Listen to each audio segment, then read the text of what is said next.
നമസ്കാരം. 8 നിലയിൽ തകർന്നിരിക്കുകയാണ് chief secretary Saradha Muraleedharan.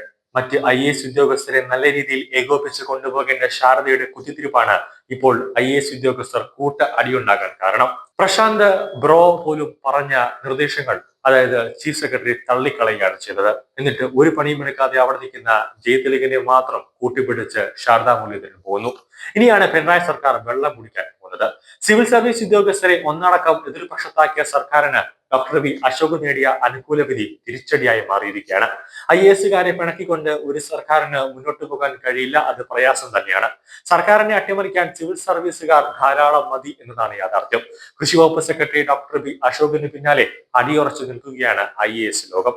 പ്രശാന്തിനെ പിന്തുണച്ചതിന്റെ പേരിൽ വി അശോകിനെ സ്ഥലം മാറ്റിയ നടപടി സെൻട്രൽ അഡ്മിനിസ്ട്രേറ്റീവ് ട്രിബ്യൂണൽ സ്റ്റേ ചെയ്തതോടെയാണ് തോറ്റത് മുഖ്യമന്ത്രി പിണറായി വിജയനും പിണറായിയുടെ സർക്കാരും ചീഫ് സെക്രട്ടറി ശാരദാ മുരളീധരൻ തന്നെയാണ്.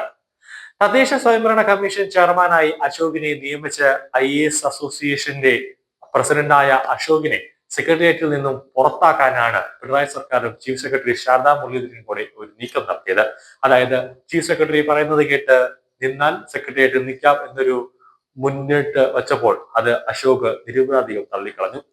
ട്രിബ്യൂണലിനെ സമീപിക്കാൻ അശോകിനെ പ്രേരിപ്പിച്ചതും ഒപ്പം നിന്നതും IASകാരാണ്. സിവിൽ സർവീസ് ഉദ്യോഗസ്ഥരെ പിണക്കിയാൽ സർക്കാർ വെള്ളം കുടിക്കുമെന്നതാണ് ശരിവെക്കുന്നത്. ബി അശോകിനെ തദ്ദേശ സ്വയംഭരണ പരിഷ്കരണ കമ്മീഷൻ അധ്യക്ഷനായി നിയമിച്ച സർക്കാർ ഉത്തരവാണ് സെൻട്രൽ അഡ്മിനിസ്ട്രേറ്റീവ് ട്രിബ്യൂണൽ സ്റ്റേ ചെയ്തത്. അതായത് ചീഫ് സെക്രട്ടറിക്കെതിരെ സർക്കാർ പ്രശാന്തിനെയും കൂട്ടിപ്പിടിച്ചുകൊണ്ട് അശോക് ചീഫ് സെക്രട്ടറിക്ക് നേരെ ഓരോ കള്ളത്തനങ്ങളും പുറത്തു വിട്ടുകൊണ്ടിരിക്കുകയാണ്. അതായത് ചീഫ് സെക്രട്ടറിയുടെ ഓരോ കള്ളത്തനങ്ങളും പ്രശാന്തും അതുപോലെ തന്നെ അശോകും കൂടെ ചേർന്ന് പിടിച്ച് പുറത്തേക്ക് കൊണ്ടുവരികയാണ്. അതായത് ചീഫ് സെക്രട്ടറി ശാരദാ മുരളീധരന്റെ ഇടം വലം കൈയാണ് ഒന്ന് ജ്യോതി തിലകും, അതുപോലെ തന്നെ മറ്റൊന്ന് ഗോപാലകൃഷ്ണനും.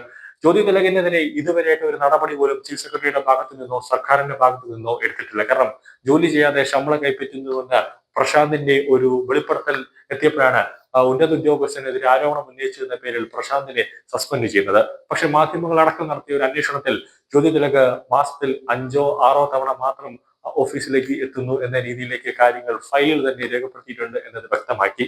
അതുപോലെ തന്നെയാണ് ഈ സെക്രട്ടേറിയറ്റിൽ ഇരിക്കുന്ന സർക്കാരിനെതിരെ കുഴലൂതുന്ന കുറെ IAS ഉദ്യോഗസ്ഥരെ പിടിച്ച് പുറത്താക്കാൻ വേണ്ടിയുള്ള ഒരു നീക്കം നടത്തിയപ്പോഴാണ് ഇപ്പോൾ ബി അശോകിനെയും സെക്രട്ടേറിയറ്റിൽ നിന്ന് പുറത്താക്കാൻ സർക്കാരും അതുപോലെ തന്നെ ചീഫ് സെക്രട്ടറിയും ഒരു ശ്രമം നടത്തിയത്. ഇതിനെതിരെയാണ് സർക്കാർ ബി അശോക് നേരെ ട്രിബ്യൂണലിനെ സമീപിച്ചതും അനുകൂലമായ വിധി നേടിയതും. IASകാരെ തൊട്ടുകളിച്ചാൽ സർക്കാരിനെ തന്നെ പിടിച്ച് താഴെയിടാനുള്ള രീതിയിലേക്ക് കാര്യങ്ങൾ എത്തുമെന്നതാണ് നമ്മൾ ഓർമ്മിക്കേണ്ടത്. കാരണം ഒരു IAS ഉദ്യോഗസ്ഥർ കൂട്ടത്തോടെയുള്ള IAS ഉദ്യോഗസ്ഥർ ഒന്നിച്ചൊരു തീരുമാനമെടുത്താൽ കേരളത്തിൽ ഒരു ഭരണം തന്നെ തടസ്സപ്പെടുത്താം എന്ന രീതി നമ്മൾ മറക്കരുത്.